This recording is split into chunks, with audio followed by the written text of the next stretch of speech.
সকলে মিলে চলে গেছিলাম তারাপীঠ। সেই গল্পটা আমি আপনাদেরকে আগেই বলেছি, তো আজকে বলবো কেন গেছিলাম।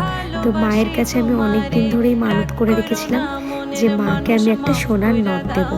আর তনুর মানতেরও পুজো ছিল, আসলে তনুর জন্যই মানতটা করা ছিল। তো সেই মানতটা পূর্ণ হওয়ার জন্যই আমি অনেক দিন ধরে চেষ্টা করছিলাম মায়ের কাছে যাব, কিন্তু কি জানেন তো, মা না ডাকলে না মায়ের মন্দিরে যাওয়া যায় না।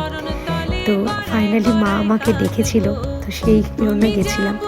আর যেহেতু সেদিনকে নীল ষষ্ঠী ছিল, আমরা তো সবাই মিলে খুব ভালো করে পুজো করেছি। জানেন তো, সরলদা বলে যে পুরোহিত, আমরা যার কাছে পুজো দিই, ইনি আমাদেরকে প্রত্যেকবারই খুব ভালো করে পুজো দেওয়ায়। তো আপনাদের যদি কারো নাম্বার লাগে আপনাদেরকে শেয়ার করবো।